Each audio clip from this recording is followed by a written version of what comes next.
Welcome to new blog. हामी नयाँ blog लिएर तपाईहरुको सामु उपस्थित भएका छौं। आज हामी नेपालगञ्जमा रहेको एउटा पर्यटकीय स्थलको बारेमा तपाईहरुलाई जानकारी दिन गइरहेका छौं। यो नयाँ ब्लगहरु तपाईहरुलाई दिने क्रममा केही ग्याप भइरहेको छ, तर तपाईहरुलाई जानकारीमूलक भिडियोहरुको साथमा हामी उपस्थित हुने छौं। त्यही भएर यो सरोज अधिकारी युट्युब च्यानललाई सब्स्क्राइब गरेर बेल आइकन टिप्न नभुल्नु होला। Keep watching, keep loving.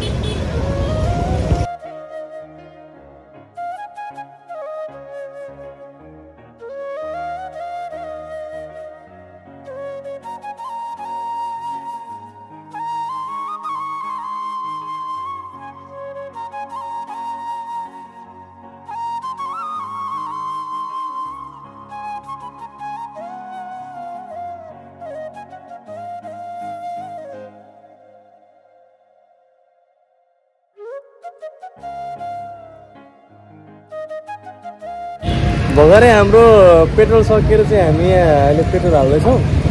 साथमा हुनुहुन्छ दाजु बालकृष्ण आचार्य। एकदमै गर्मी छ यो नेपालगञ्जमा। गर्मीको बावजुद पनि लाइन नभएर चाहिँ त्यो पेट्रोल पम्पबाट पेट्रोल हाल्न पाइएन। अनि बोतलमा किनेर पेट्रोल हाल्दैछौँ। अब पेट्रोल 1 लिटर हालिसक्यो। यही पेट्रोलले हामी अर्को पेट्रोल पम्पमा गएर चाहिँ जहाँ लाइन छ त्यहाँबाट चाहिँ पेट्रोल हालेर फेरि हामी त्यो नेपालगञ्जमा रहेको पर्यटकीय स्थल जानेछौँ। तपाईहरुलाई त्यहाँको बारेमा जानकारी दिनेछौँ। आउनुहोस्, जाउँ अब।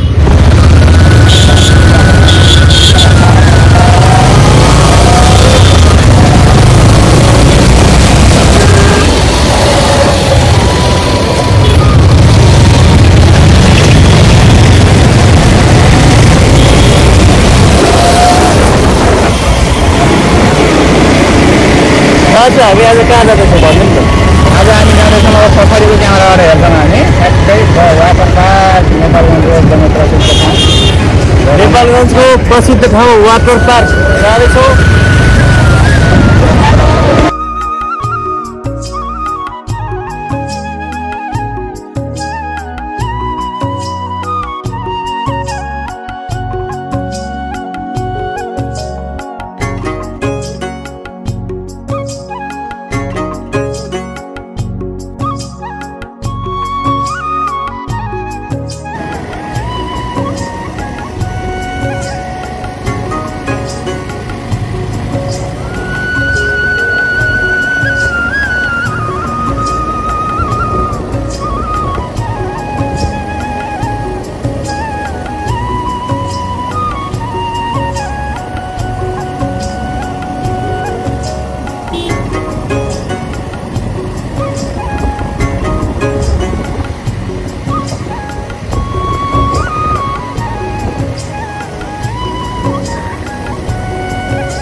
आनन्द आयो, एकदमै रमाइलो रहेछ यो नेपालगञ्जको वाटर पार्क।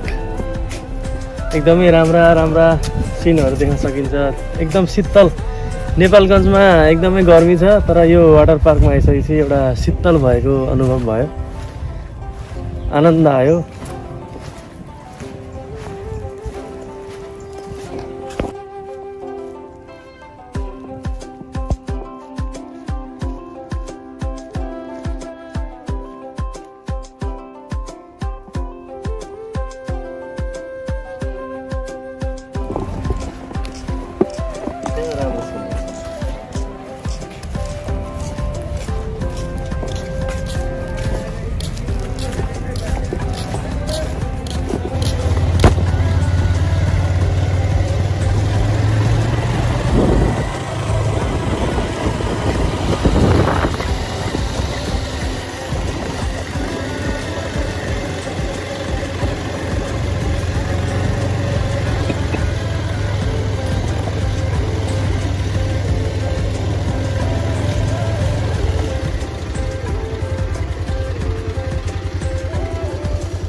यो वाटर पार्कको बारेमा के भनिदिनु? यो वाटर पार्क चाहिँ एकदमै प्रसिद्ध नेपालगञ्जको रमणीय स्थान हो। हजुर, यहाँ जस्तै वाटर पार्क भनेपछि अब पानीको पार्क होइन, तलाउ भन्ने अर्थ हुने भयो, त्यो त हामीले सहजै बुझ्न सक्यौँ। सँगसँगै यहाँ माछाहरू एकदमै विभिन्न रङका विभिन्न थरीका माछाहरू छन्। माछाका प्रजातिहरू पनि धेरै छन्, हामीले देख्न सक्छौँ। ठुलो छ तलाउ, त्यो पहिला यो अलिकति अव्यवस्थित थियो, अहिले व्यवस्थित भएर एकदम कस्तो राम्रो भएको छ भनेर देख्न सक्नुहुन्छ। सँगसँगै यहाँ छेउमा हेर्नु कस्तो राम्रो खालको बनाइदिएको छ भने यो चाहिँ नेपालगञ्जको एकदमै ठ्याक्कै पुष्पलाल चोकको नजिकै रहेको ठाउँ हो। पुष्पलाल चोकदेखि हामी ठ्याक्कै पुष्पलाल चोक पुग्दै यो तलाउमा पुग्छौँ। नेपालगञ्ज आउने सबैको लागि एउटा चाहिँ यो एउटा रमणीय स्थान हो। हजुरहरूले पनि देख्न सक्नुहुन्छ, हेर्न सक्नुहुन्छ कति रमणीय छ। नेपालगञ्ज आएपछि पक्कै पनि यो वाटर पार्कलाई सबैजनाले कसैले पनि नछुटाउनु होला।